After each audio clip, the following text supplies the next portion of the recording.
Bismillahirrahmanirrahim. Assalamualaikum warahmatullahi wabarakatuh. Waalaikumsalam warahmatullahi wabarakatuh. Isi kebertakan. Amin.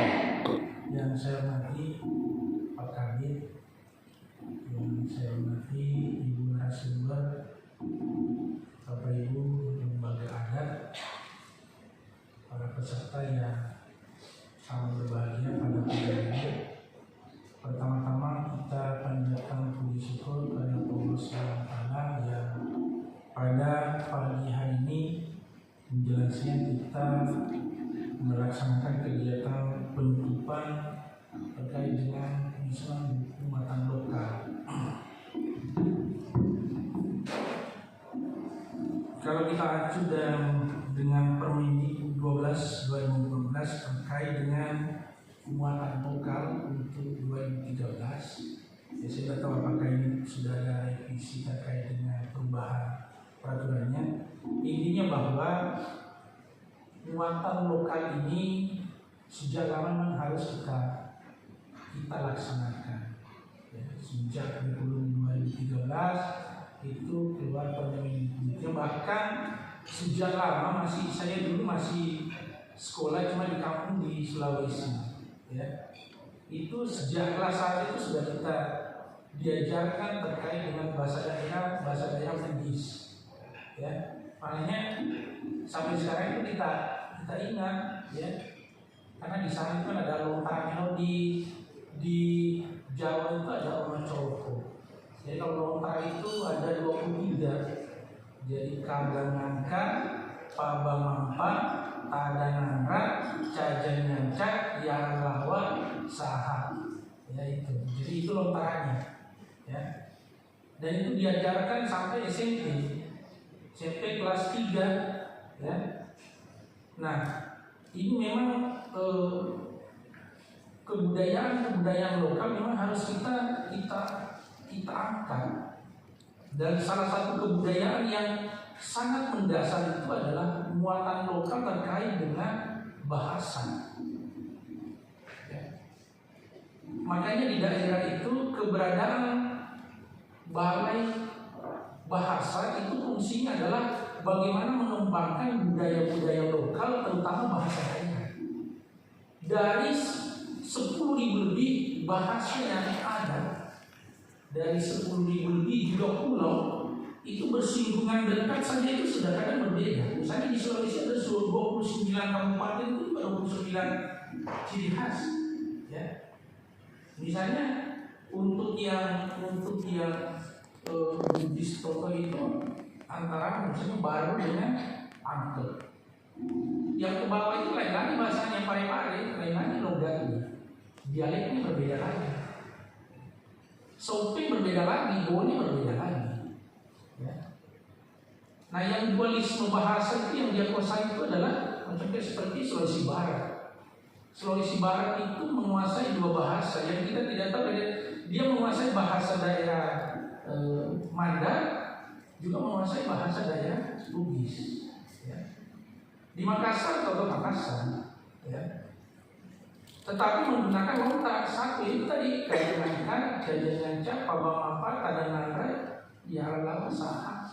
Ya. Dari 23 itu sejak lama.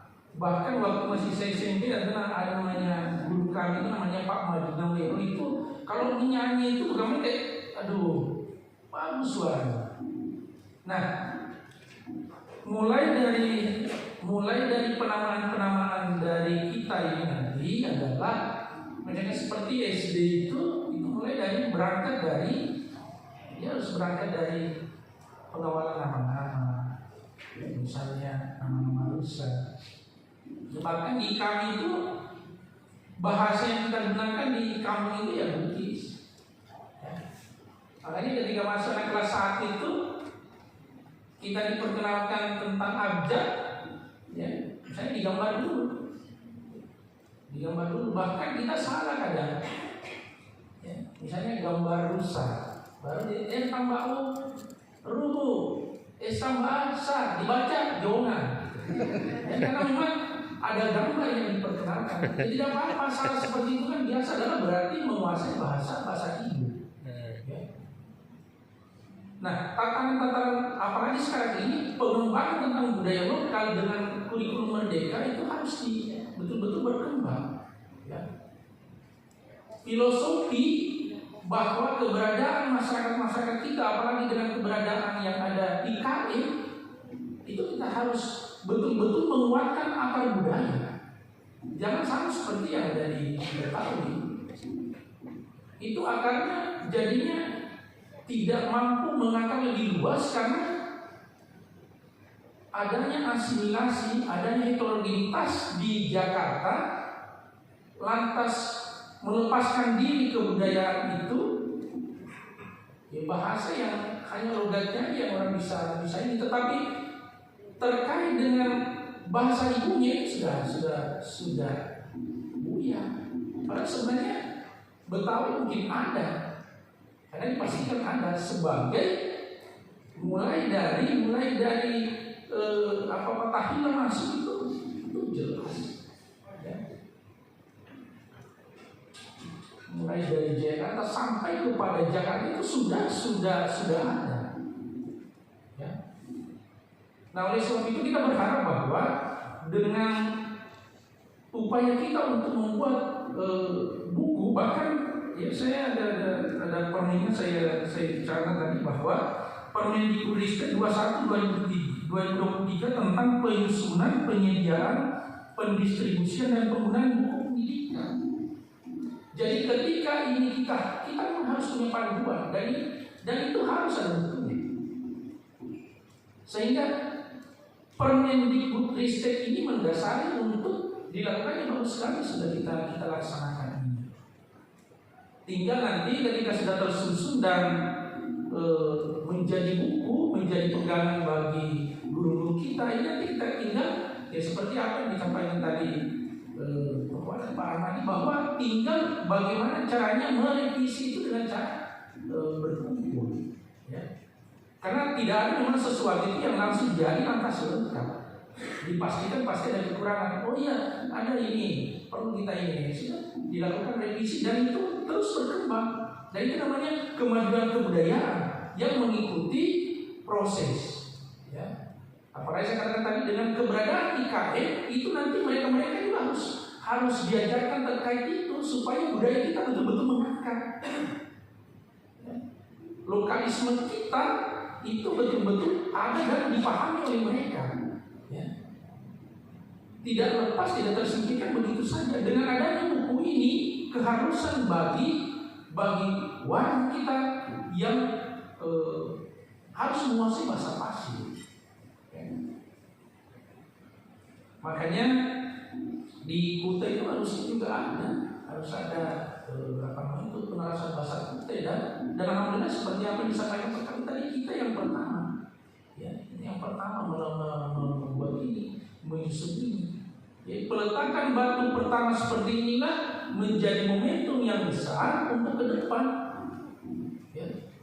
Dan saya bangga sekali selaku kepala dinas dengan keberadaan saya, lantas ini jadi, alhamdulillah. Ya. Kita bisa mengantar untuk menjadi buku dan menjadi pegangan, nanti kita bisa, dan ini seperti apa sampai amal jariah betul. Karena akan menjadi pegangan bagi mereka yang akan mengajarkan. Ya. Pernah dulu waktu masih saya tugas di Grogol, ada namanya Pak Yusuf, ya. Itu tokoh ada juga, cuma memang beliau karena sendiri, kemudian juga hanya mampu bercerita begitu aja, padahal berkeinginan sekali untuk adanya penyusunan buku itu.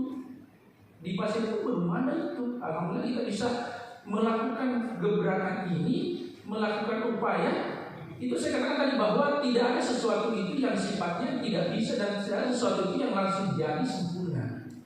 Ya, tentu ada pergaulan berikutnya dan itu juga jangan ini buku-buku yang sifatnya disusun secara pribadi dalam bentuk buku politik, buku sosial dan sebagainya itu juga dilakukan. Mereka kadang melakukan perubahan-perubahan ketika ada perkembangan. Ya. Dan inilah yang perlu kita tanamkan dan anak kita harus memahami itu, ya. Jangan mereka memahami tentang masalah gereja, tentang masalah HP, karena anak kita ini setiap harinya ya berhadapan dengan apa namanya itu HP, berhadapan dengan YouTube. Mudah-mudahan ke depan anak kita bisa juga ber-YouTube dengan bahasa Pasir, memperkenalkan kepada dunia bahwa kita ada di sini. Inilah IKN yang akan juga mendunia dengan bahasa Pasir. Ya. Jadi kita merasa bersyukur sekali. Ya. Anak-anak kita coba setiap hari dia taunya. Ya sama, misalnya saya orang Bugis, anak saya tidak terlalu tahu sudah bahasa Bugis. Ada sih tak tahu sedikit. Ya. Karena ibunya juga bukan orang Bugis, ya. Dia orang Bandung, sehingga penggunaan bahasa di rumah itu ya bahasa Indonesia. Padahal saya berharap bahwa cuma memang terkadang mereka ketika berkumpul itu atau makan itu biasa saya menggunakan bahasa ini supaya dia nggak sedikit tahu. Ya. Jadi kalau dia seperti misalnya kalau ada acara-acara seperti yang kemarin ini, ada acara kawinannya ponakan itu kesana gitu, dia ada sedikit tahu lah. Ya. Jangan juga kapten terhadap bahasa ibunya. Di kita, anak kita yang memang ya seperti yang disampaikan tadi, kepada bahwa yang punya kepedulian itu sudah sangat bangga kita. Ya. Dan kita merasa bahwa wah saya bukan orang Pasir, orang nggak bisa, pasti saya nggak bisa ini. Nah, kita harus kita berada di mana bumi dipijak, di situ langit dijunjung. Di mana kita berada di situ harus menjadi penanaman utama untuk mendarah-dagingkan kita bahwa kita berada dalam lingkup budaya lokal. Bahkan secara internasional kearifan lokal itu selalu harus ditanamkan. Sehingga ketika kita keluar kita tidak merasa bahwa kita asing dengan diri kita. Ya. Dan saya seperti apa yang disampaikan Mbak tadi bahwa saya misalnya ya, kalau pula yang menggunakan bahasa Bugis kan artinya kita tahu betul. Karena mengapa memang ditanamkan semenjak dini, ya. Masuk pembelajaran untuk supaya anak kita betul-betul paham itu, ya. Tidak meninggalkan budayanya. Ya. Oke lah, misalnya tadi hanya ditampilkan pada saya, tapi ya, bahasa ini harus setiap hari mereka terkomunikasikan. Ya.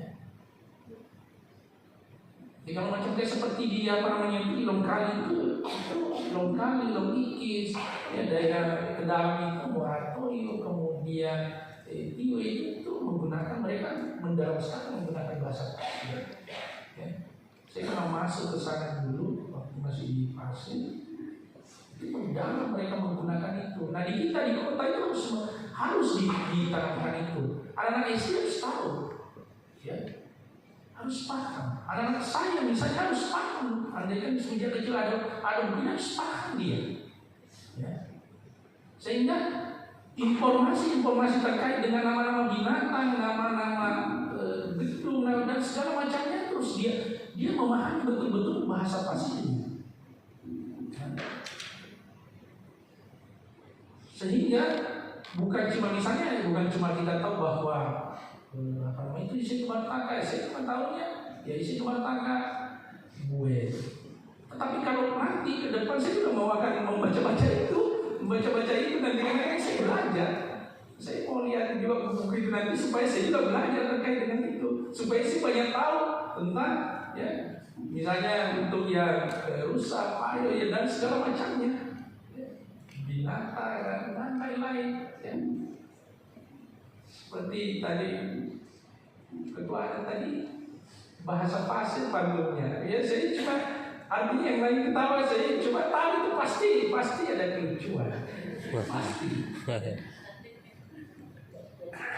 Tapi kalau semua tahu, ya semua tahu anak kita sudah bisa ini, ketika kita memastikan anak itu sudah buka buku ini tahu, ya dan pasti.